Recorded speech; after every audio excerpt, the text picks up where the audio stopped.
You're listening to A Neighbor's Choice Radio, Episode 5. I'm your host, David Gornoski. Today I speak with Mr. Jacob Hornberger, the founder and president of the Future of Freedom Foundation. We talk about how Christians should view things like the drug war, prostitution, greed, and foreign policy in a way that truly imitates Jesus. Enjoy.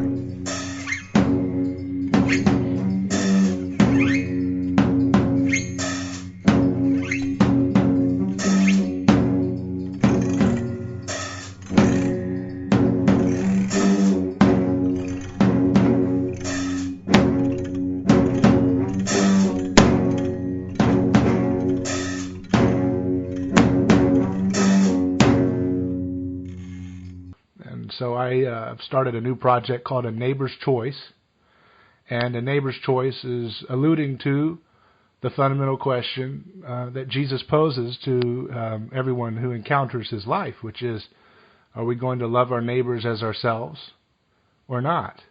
And what does that actually look like?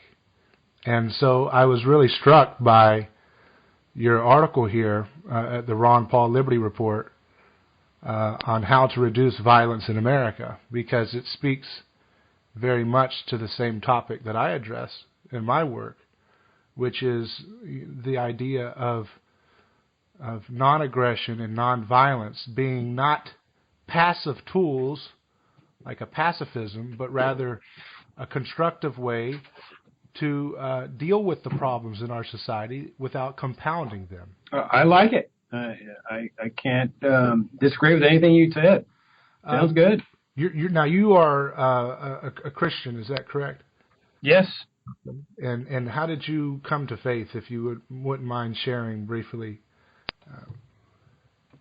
Well, I was born and raised a Catholic, and I was pretty devout growing up. And then in my college years, I strayed away from religion and actually went through an atheist phase. And I recall I was having lunch with my mother one day after I had gotten out of law school and was in practicing law back in my hometown, and we were having dinner with the Catholic priest I'd been his altar boy when I was a kid. And she said, "Oh, Father, where did I fail? Here he is, an atheist."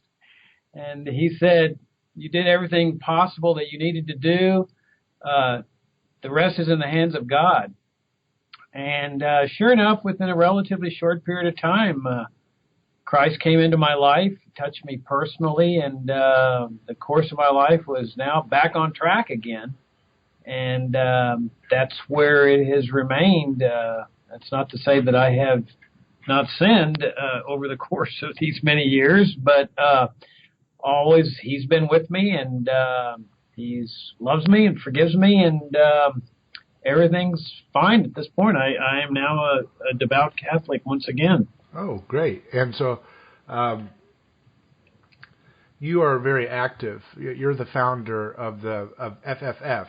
Would you mind just giving a brief description of what your organization is founded on and what its activities involve?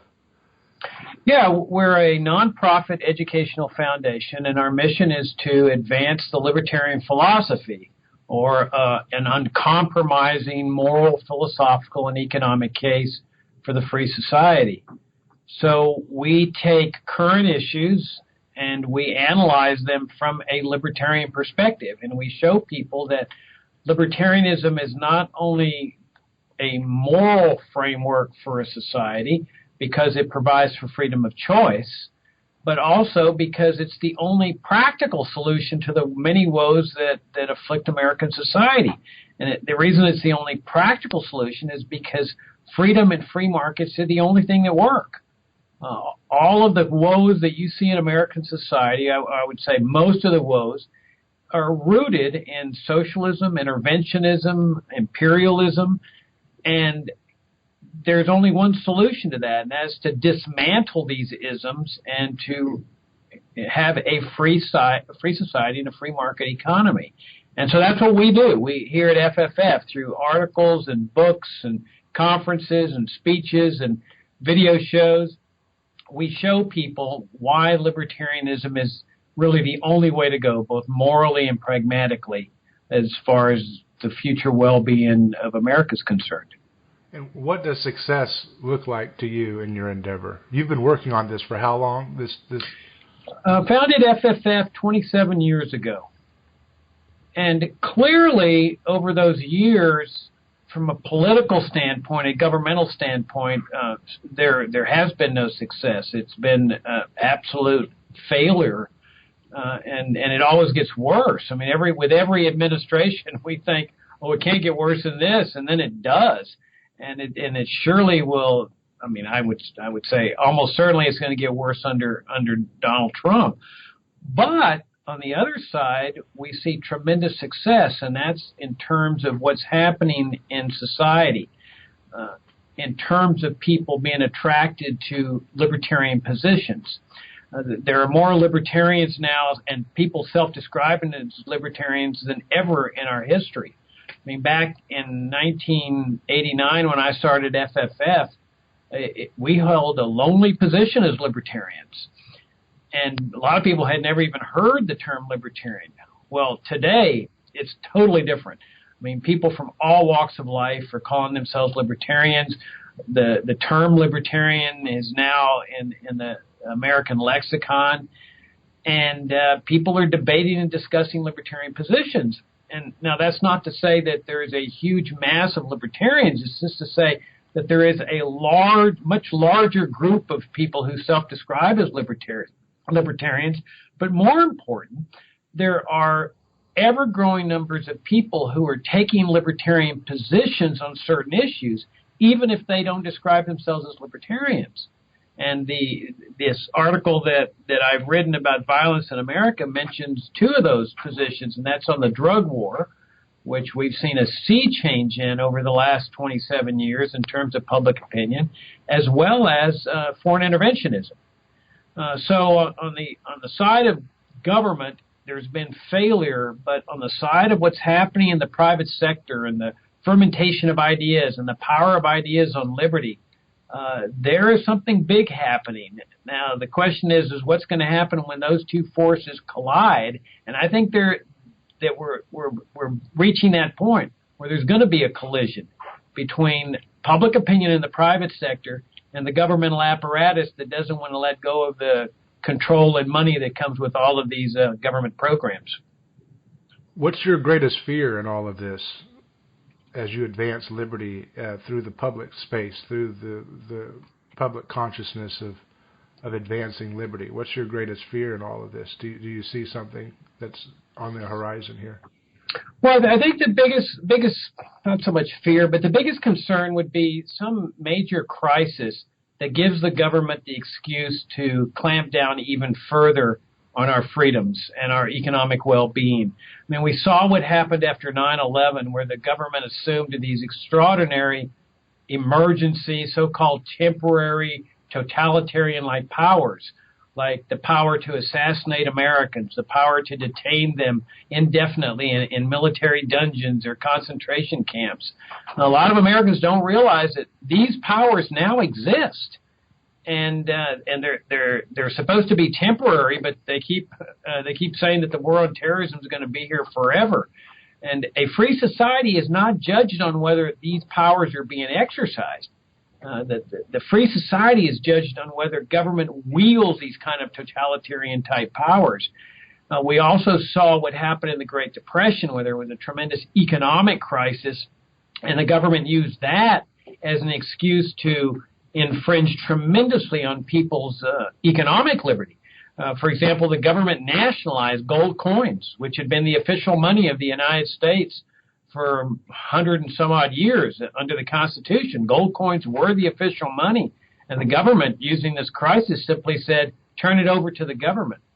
So I think the biggest concern that I would have is a tsunami of crises here, where you've got a major terrorist attack, major collapse in the dollar and the bond market, things falling apart economically, banks going under, and because that would be the perfect storm for government to take total control over not only economic liberty, but people's civil liberties as well.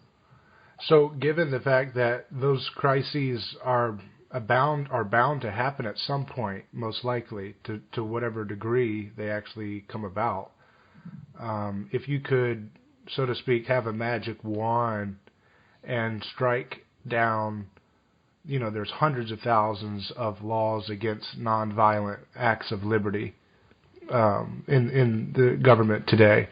Is there one particular category of law that, or some kind of a program that if you could start there and you could magically, say we're going to nullify these laws tomorrow, where would you start? Would it be the drug laws, like in your article?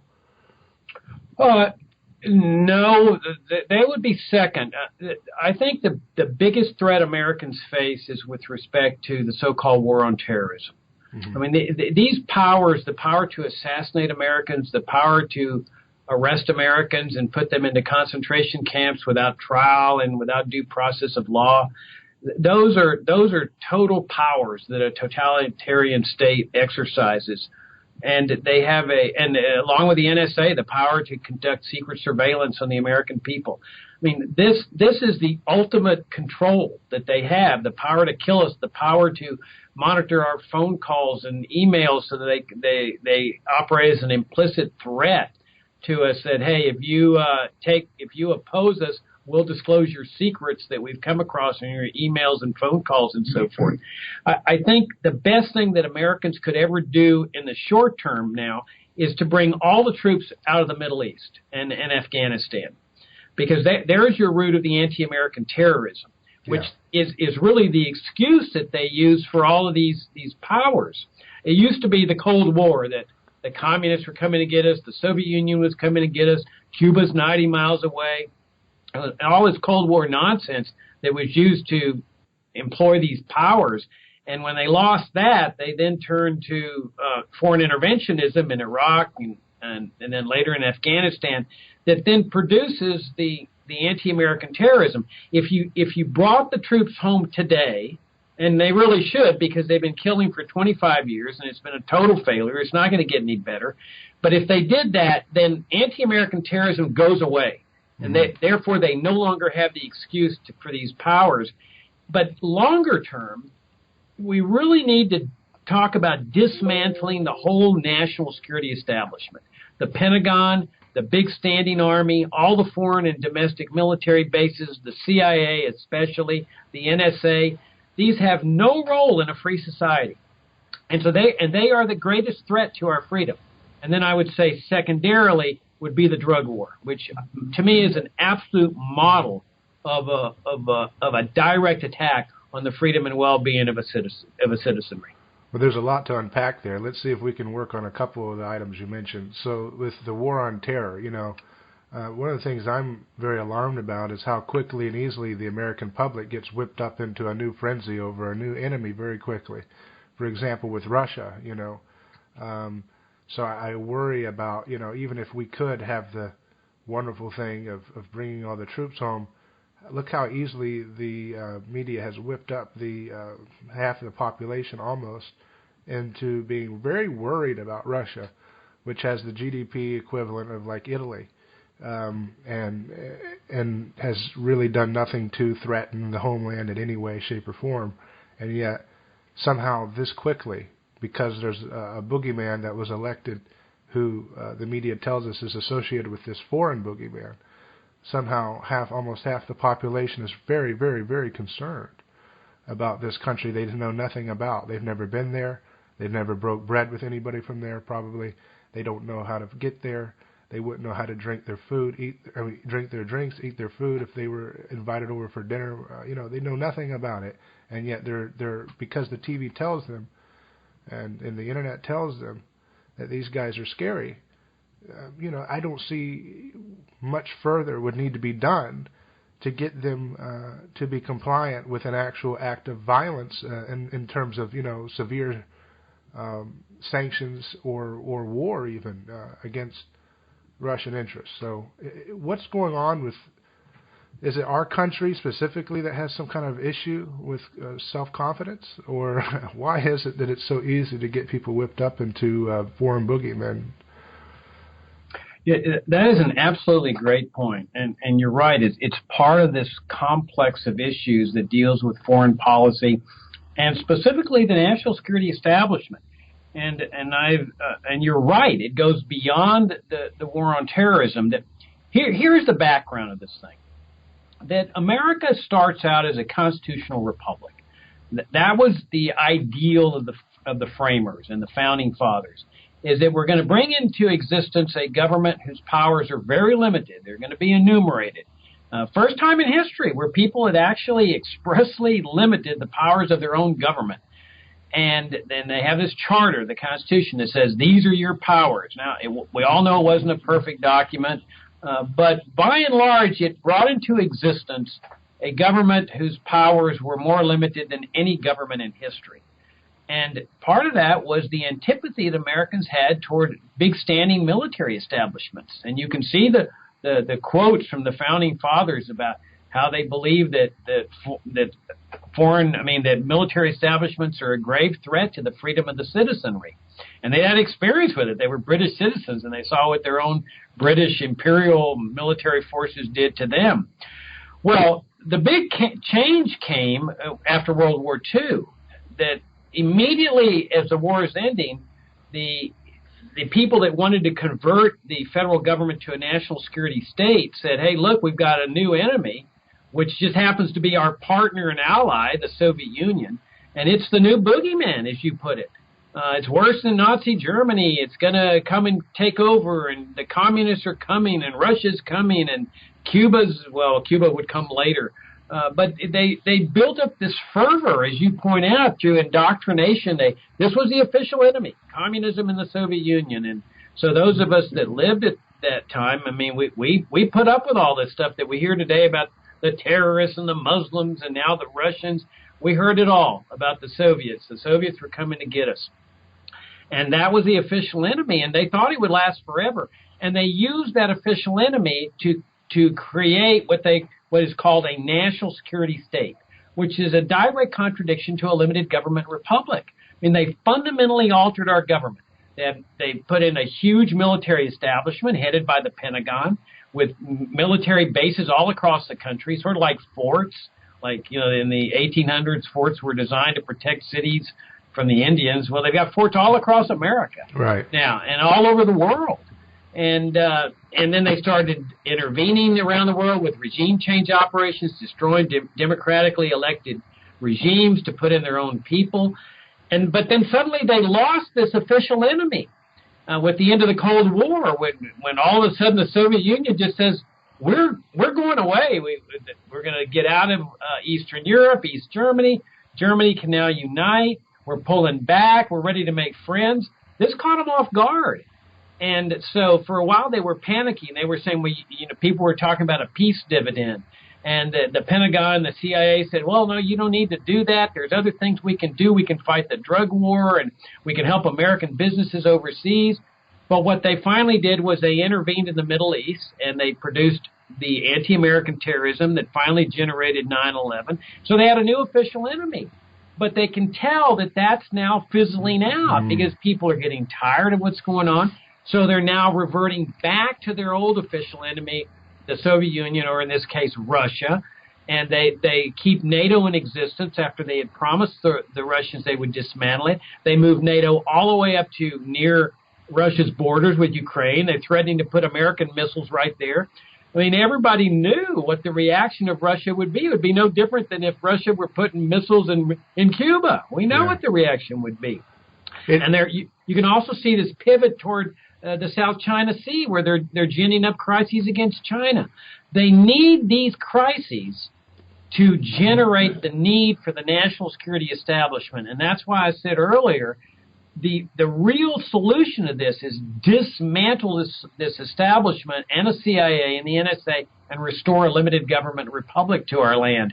Then we don't need to worry about these official enemies anymore. Right. And the problem I have with that is that I've come to the conclusion that these things are not going to be changed through appeal to reason. I think I have a suspicion that the need for foreign boogeymen and war and aggression the population is whipped. It's more of a religious ecstasy. It's not something that appeals to their sense of reason. It appeals to their sense of wanting to belong to a common body.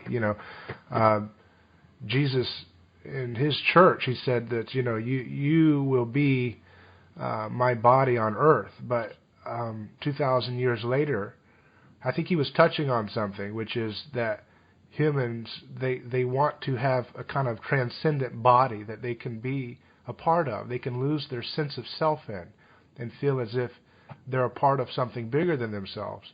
And that's what war, and that's what defeating bad guys provides. It provides a sense of catharsis, a sense of a kind of satisfaction that they're, I can transcend my ordinary plain lot in life and become a part of the one glorious body which sacrifices our own children's blood for the preservation of the life of the body. I'm reminded of the high priest Caiaphas. Before he tried Jesus, he said, "Don't you understand? It's better that one man die than the whole nation perish." And I think that's the same logic that so many humans have today, which is, don't you understand? It's better that the soldier or the terrorist or the boogeyman over in Russia or whatever, that he perishes, lest our nation perish, lest the whole nation is torn asunder if we do not have this sacrifice. And so it may seem cynical, but I don't know if it's possible to persuade the American people to see the reason of liberty. I think we're going to have to deal with something much more deeper, which is in our gut, our instinct, that deeper level, that religion and all of the kind of desires that go along with that appeal to. I think the state and its warfare is rooted in a religious feeling. Do you see that, or is that something that may be off base? I couldn't agree with you more. And I think another dimension of this, which I've written on a lot, is that this way of life, the national security state way of life, has destroyed individual consciences. That people have this sense that they have this duty to defer to the Pentagon and the CIA whenever it does things, and conscience goes out the window. When I think God holds people responsible, individually responsible, for their actions and their beliefs. And we saw this especially with respect to Iraq. It was a fascinating thing that the government just says, hey, they've got these WMDs, and people just said, well, the government knows more than we do. They have access to information we don't have. And here the government attacks a country that never attacked the United States, kills multitudes of people, and then people discover there's no WMDs after all. It was just a lie. And instead of demanding that the government pull its troops out and apologize and express remorse for all these people they've killed under this so-called mistake, people just started supporting the troops year after year with this occupation, saying, oh, let's praise the troops for their service in Iraq. Let's thank them for their service. Conscience went out the window. Well, and because we kept asking, what right does the government have to be killing people over there? Well, it reminds me of the ancient tribal practices of lauding and praising the sacrificial victim before they slaughtered them for the appeasement of the gods. The tribe. You said, the WMD secret intelligence, and that reminds me of the old chieftain saying, we need the sun to rise in order for us to do that, and to have a good harvest. Blood must be spilled. And so they'd take these young people oftentimes, and they would give them the finest foods and decadence and pleasures that they could imagine, and they would even parade them around sometimes in mock king ceremonies before they would spill their blood. And that kind of reminds me of how soldiers are being treated in our culture. Is they're lauded and praised as almost like a sacred, they use the word sacred honor and sacred sacrifice, and yet it's the highest order of betrayal to use people's bodies in this manner. Absolutely. I think the way I look at it in religious terms is that all too many Christians have two gods. They have the God of Abraham, Isaac, and Jacob, the Father of our Lord and Savior Jesus Christ. But then they have the federal government also as their other God. And they think that these two gods are working in partnership with one another. And I see it in my church where we're exhorted to pray for the troops, thank the troops for pray to God that they continue preserving our freedoms. Well, it's just a lie. The troops that are in Iraq and Afghanistan are not preserving our freedom because our freedom's not at threat in these countries. In fact, they're jeopardizing our freedom by producing the terrorism and the anger and the hatred that then is used by our own government to take away our freedom. But people have come to think that the national security establishment is their everything. They adore it, they worship, they glorify it, they thank it, and they never stop to think about what it's really doing to them. And so in terms of your question of how do you achieve a positive free society, I mean, that comes through prayer. But we know about these great awakenings in history where people all of a sudden have a spiritual awakening, a moral awakening.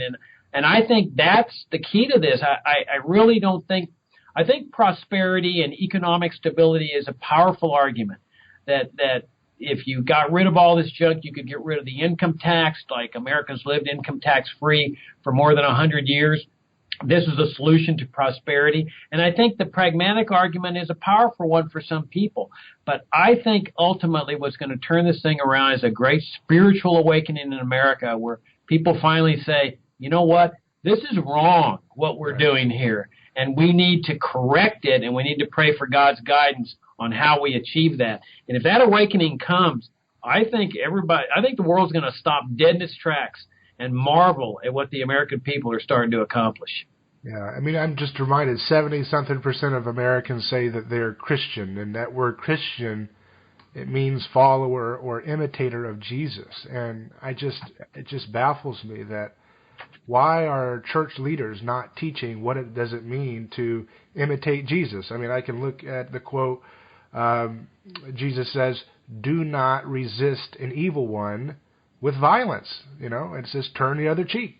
And I think to myself, how does that message get completely lost in translation at virtually every church center of power in our culture? I mean, 70% profess to be imitators of Jesus. And yet, here we have this Leviathan state that continues to resist every form of evil with violence, with more violence. And we have lost this sense of, as you said, personal responsibility for the violence that we commit when we hire politicians to threaten people with force to put them in a human cage. I mean, we don't even put our eggs in cages now, right? We've got to have cage-free eggs. But somehow this country, 70% professing to be imitators of Jesus, think it's okay to cage people for every kind of nonviolent vice imaginable. Well, and the best example of that's the drug war. I mean, it's phenomenal. I don't see how any Christian can in good conscience support drug laws. It baffles me.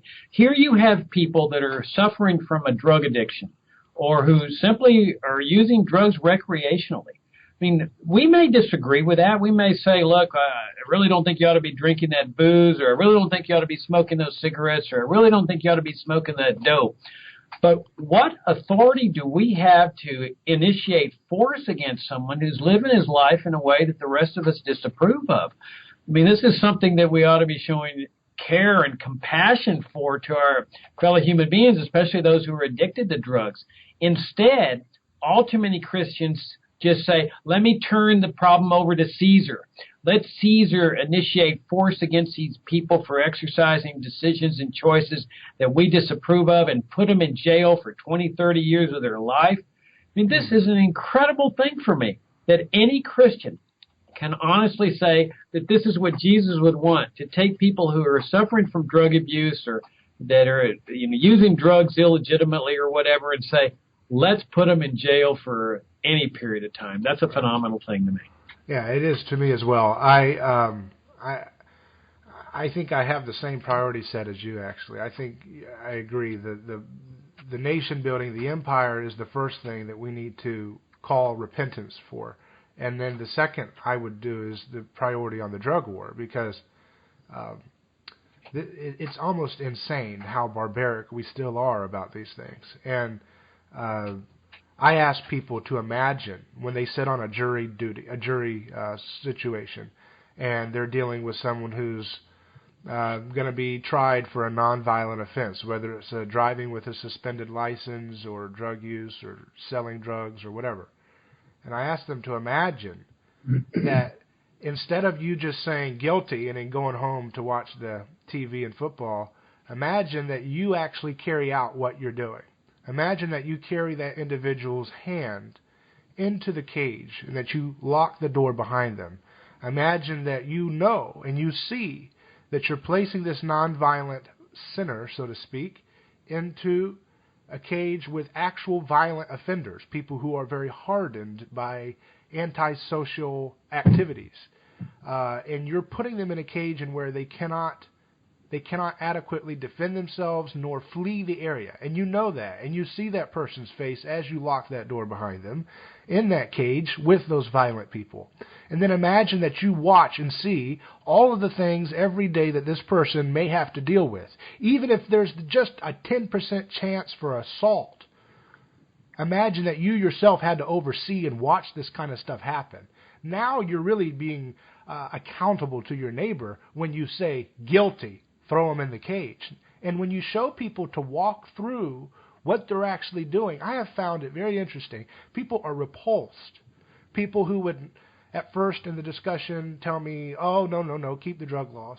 When you walk them through actually doing and carrying out the law themselves, as if they had to do it all themselves for the person, they get sick to their stomach at the thought. Well, and rightfully so. I mean, you can also... That's a great way to get people to realize the reality of what they're supporting. Another way is just to look at the human interest stories of, like, women that are spending years in jail when they have children. And there's been articles on the impact that this has had on American families, the drug war, with so many women that have been incarcerated because they sold drugs just one time trying to get money for their families. And I mean, here's another example, David, of we pray the Lord's Prayer, Christians do, that says in part that lead us not into temptation. We're asking God, to help us not to go down this road toward temptation. And yet here we have a government program, the drug war, which does precisely that by making drugs illegal, the prices of illicit drugs goes up, it skyrockets, so that people are lured into this thing. Regular people, you can see it every day with airline attendants or bankers or somebody that's just going on hard times, people in the inner cities that say, oh boy, I can score big, and sometimes they can score big, but it's because of the artificially exorbitant black market prices that drug illegalization causes. That if you legalize drugs, all of a sudden the prices go back to normal levels like alcohol and tobacco. I mean, when was the last time you saw anybody mugging somebody to get the money to pay for a bottle of wine? Yeah. It just doesn't happen. But this is a cruel, brutal, and inhumane program. And so I think you're walking them through them putting the guy in the cage is perfect. I also say to people, people often ask me, what can we do about this? Well, ideas have power, especially ideas on liberty. There's a reason why we write articles and why you have shows like this, because you have faith that ideas can transform individuals. Well, what I tell people, you find a good article on the drug war, first of all, take a firm stance with your friends and neighbors. Don't compromise. We got to end this war, not reduce jail sentences. Right. And then the second thing is look for articles. That if you see one where there are mothers in jail for 30 years and she left 3 kids to be raised by somebody else, share it with your neighbors. I mean, that's what the power of the Internet. Forward it to all your friends, because that way it starts the rippling out effect that ultimately brings a critical mass of people that brings that monumental shift in society that we sometimes see in history. And see, what you're talking about is you're using the technology of the gospel. Let me give you an example. In the Gospels, these are eyewitness accounts of the wrongful persecution of Jesus, right, by his community, right? This is a man who is wrongfully accused. He is easily identified as a scapegoat by the authors of the gospel accounts. We know through the text that he has done nothing wrong to deserve such an inhumane treatment. And so by the spreading of that story, the gospel, and all the art that comes around with it in history, it has a way of unmasking and destroying the power. It has a way of allowing people to see what they were blinded to previously. That's why the Apostle Paul says if the powers had known what they were doing when they put Jesus on the cross, they wouldn't have done it. And I have to say, what you're talking about by telling the stories of victims, I believe, is the most effective means of dismantling state oppression imaginable, because you're literally imitating the gospel approach. You're going to give an account, you're going to bear witness to the unjust suffering of a human life. And see, I believe that putting your neighbor, from a Christian standpoint, to put your neighbor in a cage for a nonviolent act, not only is it violence, but it's bearing false witness, because you're performing an act as if the person is violent. Your very action is a lie, right? Because you're putting this human being in a cage. Why would you put a human being in a cage unless they were actively assaulting people, trying to murder somebody, trying to steal stuff? So that's the only reason why you would ever have a timeout, so to speak, for a member of society. But the idea that we put people in a cage because they're doing a ridiculous substance, you're lying by your actions. You're saying these people are violent, and therefore we put them in a cage. So you're bearing false witness against your neighbor because you're treating them as if they're violent. And by doing that, you yourself become the violent person that you are treating them like, Yeah, that's very nicely put. I think another dimension of this is the freedom of choice concept. Is that, sometimes people might say, well, the government's playing God, but really it isn't, because God doesn't force anyone to follow him. He doesn't force anyone to make the right choices. And I'm reminded of the story where the young rich man comes to Jesus and says, look, I'm following all the commandments. What else do I need to do? And Jesus says to him, well, sell everything you have and give it to the poor and follow me. And the guy says, well, that's a little bit too much you're asking here. And he walks away forlornly. But notice something important here, that Jesus didn't call one of the centurions over and say, tax that guy, take his money from him, and force him to help the poor. Yeah. He respected that freedom of choice. And it's the same thing with bad choices like drug use. We can all agree that drug abuse is harmful, that it's not a healthy thing. But you have to respect the dignity of the person to make those choices himself. Because oftentimes this is the way a person finds God, that sometimes in the very depths of despair, he finds himself when he finds the Lord. And to interrupt that process through force, I think is a direct denigration of God's great gift of free will. I think what we need to do is respect that choice and maybe help the person, pray for the person, maybe help guide him if he wants it, but otherwise leave him free to make these choices so long as they're peaceful. As you point out, if you assault, if you rape, if you burglarize, if you murder, you're going to be prosecuted and you're going to be punished if convicted. But anything that's peaceful, that's the hallmark of a free society, and that's a hallmark for me of Christianity. Right. What about the gray areas? People say, well, what about if they did a line of coke or something and they get in a car and drive? Do you think that kind of stuff? What would you do with that? Well, I think if you commit a crime, a violent crime while under the influence, we all know that how the law handles that. They don't let you say, well, I was out of my mind, I didn't realize what I was doing. That if you induce the intoxication, you cannot use that as the defense to the criminal offense.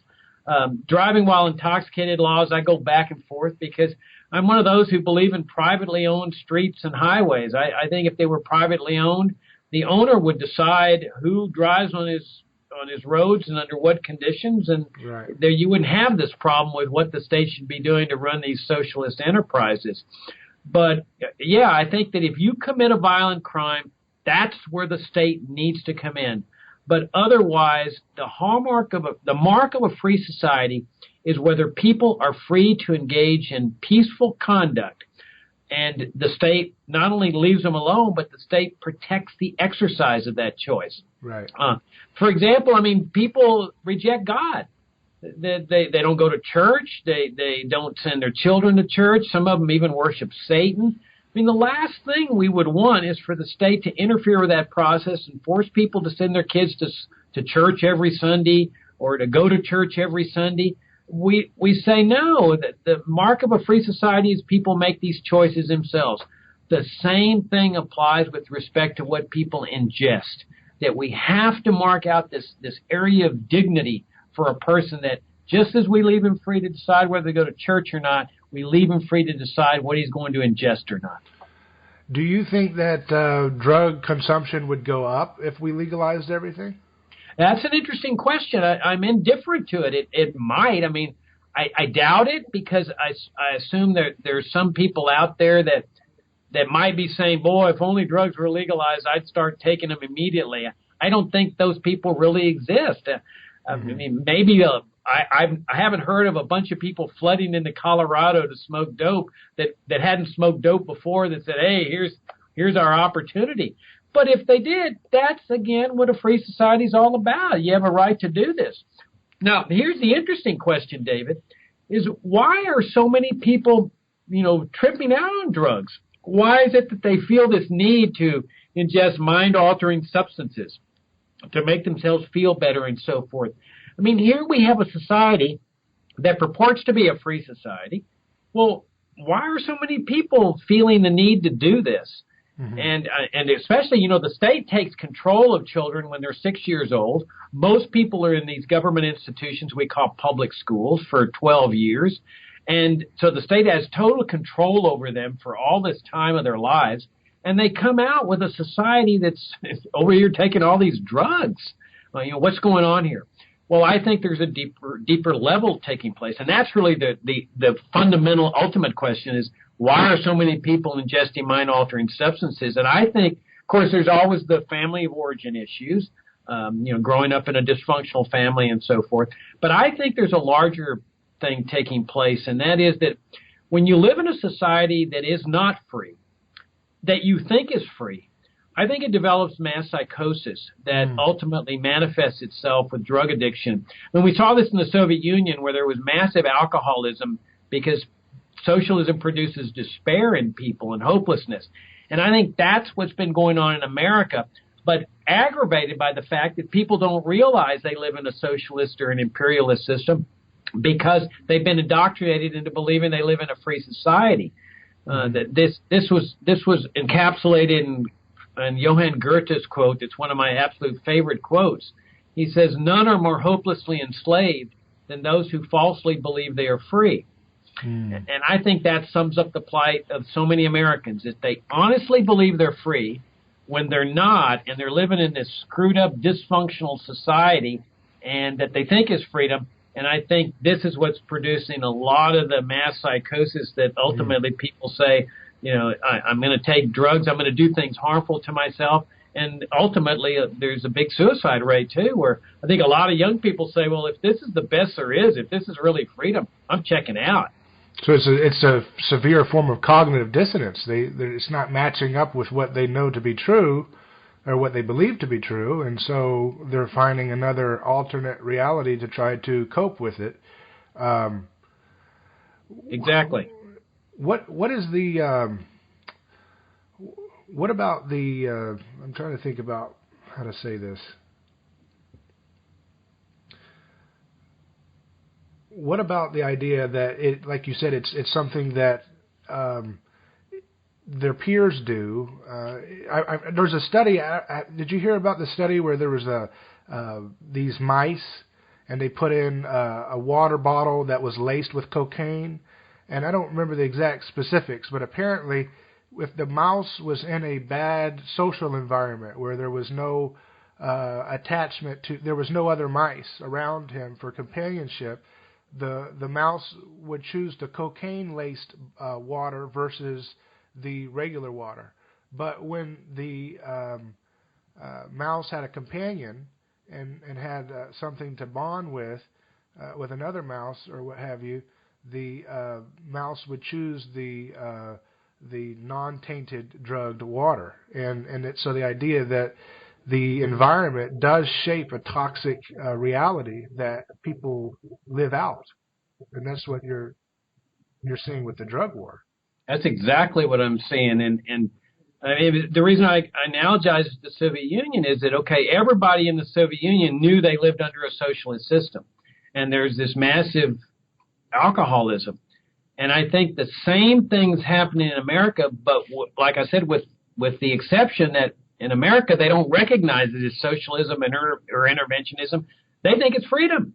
And I think so the plight of the American people is really worse off than the plight of the Soviet people. Because once you achieve this breakthrough, which libertarians have, I mean, when I discovered libertarianism, it really was a breakthrough for me. And I realized, wow, I've been lied to all this time. This isn't a free society. This is a controlled society, a socialist society. You got a massive welfare state where they're forcing people to care for their neighbor through the welfare state. That's not freedom. Freedom is when you decide for yourself whether to care for others. And then you've got this huge national security establishment. And so I think these breakthroughs are the key, and that's the question is, well, how do we get others to achieve the same breakthrough that like you and I have achieved? And I think that's just through the exposition of truth. And if people are ready for the truth, that they'll achieve that breakthrough. Let me give you an example of this from the national security standpoint of this. Because you brought up Russia, which is a fascinating thing, this phenomenon that, well, Russia's a new enemy and they're a rival, and they're all ginning up this crisis environment. And this is one of the real advantages of Trump's election, is that he has totally upset the apple cart with respect to Russia. Now, he's going to be doing a lot of bad things like on immigration and trade and so forth. But on Russia, it's really hilarious because he has upset their apple cart. He's over there saying, no, we can be friends. There's no problem. Well, we saw this during the Kennedy administration. Kennedy comes into office as a standard Cold Warrior. You know, Cuba's a threat and all this. And he has the Bay of Pigs disaster. Well, over the course of those 3 years, he achieved a breakthrough. And by the time he was assassinated, he had said, we're going to end the Cold War.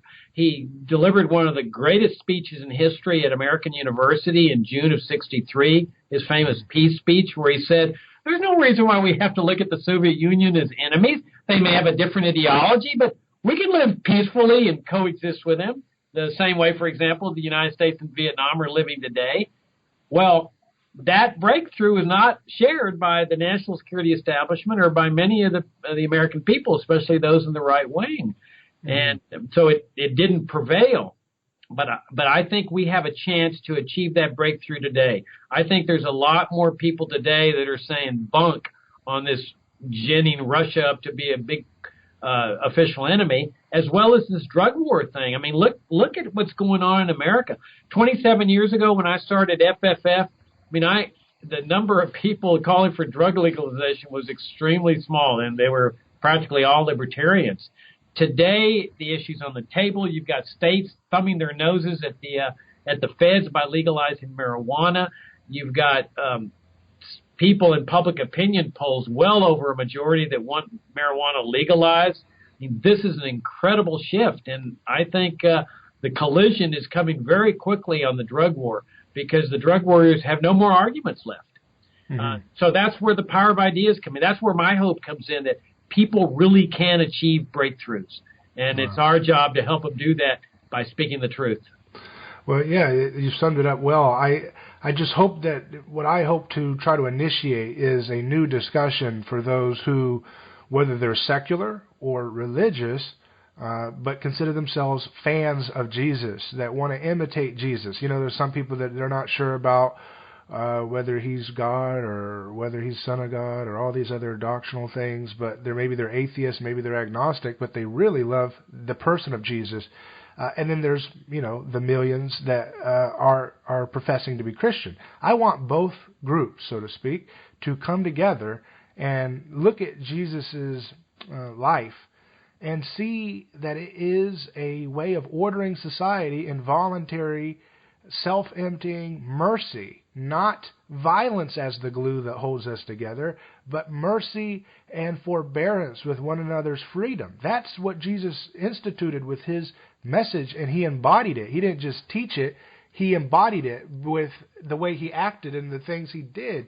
And I'm hoping that the key hope we have is that there will be a revival in the desire to imitate Jesus. So, I put it this way. So many of the church people that you meet, it seems as if they treat Jesus like a disembodied Hercules, don't you dare tell me to actually do what Jesus did. He's the God. I just submit, and he's my tribal deity that I'm part of the clique with. It's almost like, I put it this way, like with Peter and Jesus when they're in the storm, and Jesus is walking on water, and his disciples are afraid. The way the modern Christian views Jesus, it's almost like they're staying in the boat, woefully afraid, won't come out of the boat, but totally giving Jesus props for the fact that he's walking on water. But that's not the way Jesus tells it. The way Jesus says is, Peter, get up, come out of the boat, and be me, become me, be like me. And that's a radically different orientation from, this kind of, I call it an objectification of Jesus. You worship him, like I said, as this, who's the master of the universe? Well, his name's Jesus. Okay, check. Who's the granddaddy, supreme leader? Jesus. Okay, check. Who do you have to say sorry to? Who do you have to say uncle to, so to speak, if you're a bad boy or a bad girl? Jesus. Okay, good. I'm a Christian. But what is that? I mean, what about what Jesus says, which get out of the boat. Don't just sit in the boat cowering and worshiping and saying, oh, how majesty you are, how majestic you are, and stay in the boat. No, get out of the boat, and according to Jesus, you will do greater things than even he, which is something nobody in the church wants to talk about. Uh-oh, that's scary. Don't quote Jesus. That's a heresy. But he says you're going to do greater things than even he did, right? And so I have to wonder, we have to have that revival because, like I said, 70% of Americans are supposed imitators of Jesus. That's where we have to start because, there's all this racial division and ethnic division and class warfare. But what unites all these different groups? They all, majority, identify as Christians. So we need to start, I believe, at that common ground and say, okay, you define yourself as a Christian. What does that look like to imitate Jesus? Does it mean resisting evil with violence, or does it mean not resisting evil with violence and finding voluntary ways to deal with these things? Yeah, that's beautifully put. Now, I would add to that the centrality of the great gift that God gave us, and that's free will. And I mean, he meant this as a gift to us, and he had faith in us. He says, look, I'm going to entrust you with the freedom to choose, even so much freedom that you can reject me. And we need to remember the centrality of that gift. And I think what happens is that all too often people say, well, God made a mistake. He shouldn't have trusted people with freedom because they can't handle it. They're going to ingest drugs. They're going to engage in prostitution. They're going to engage in adultery. And so to correct God's mistake, we're going to use the force of Caesar to put people in the cage when they make these peaceful choices that we know are contrary to how Jesus would have done it. Well, I think when you combine this notion of how Jesus lived his life and the exercise of free will, that it's that exercise of free will that is the best means by which people come to Jesus because it's done voluntarily rather than through force. I put it this way, in another sense, is that everybody has their pet scapegoats. Different factions, if you're tend to be more liberal, you'll say it's the 1% that needs to be punished with violence. We need to take their money. We need to shut their mouths up, right? We need to censor their speech. If you are conservative Tea Partier, you might say it's the people who want government health care. We always have our scapegoats, and what we have to do in order to get over all of these never-ending rivalries is we all have to drop our scapegoats and realize that if we want a society that reflects the ethics we profess to hold, which is Christian, we need to act like it. We need to drop our scapegoats, and rather than sacrificing our neighbor, we need to sacrifice our fear of our neighbor. That's exactly right, and we need to sacrifice our fear of freedom. That we're just so concerned that like legalizing drugs, that everybody will go on drugs. That's what we need to set aside. Is that freedom works. Freedom is the best means by which God is a great gift that God gave us, and that we cannot let Caesar infringe on that gift. That it's a denigration of God's gift when we let Caesar infringe on it.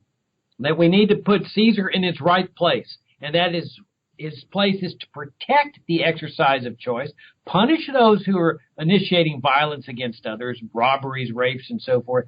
But otherwise, sins like adultery or coveting or drug abuse or what have you, you leave that to the area of the private sector, drug rehabilitation, counseling, or whatever.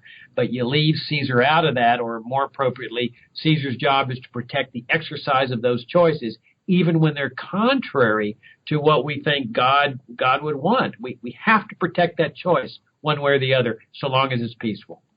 Well, very good. You've been a fantastic guest, and I've enjoyed our discussion. Where can we find your work? Anything else you'd like to highlight? Well, everything we do is at fff.org. We have a weekly video show called The Libertarian Angle that I do with Professor Richard Ebeling, who I've known for 30-some-odd years. He's a libertarian who teaches economics at the Citadel. I write a daily blog 5 days a week. We put out a monthly journal called The Future of Freedom. That's by a subscription, $25 a year, or $15 for the email version. And then we put out a daily publication called FFF Daily that contains libertarian-like articles. It's like a libertarian editorial op-ed page every day that's sent out free for the asking, no subscription price. So you can tell that we believe in the power of ideas, and ideas on liberty are what will bring the shift in society. And I think that shift is coming. We just have to stay persistent. Well, I appreciate your time, and I'll make sure that we highlight what you're doing in your work and hope to keep in touch. Thank you, David. This has been a really enjoyable interview, very, very deep and philosophical. I really appreciate your comments. I really enjoyed this. Thank you.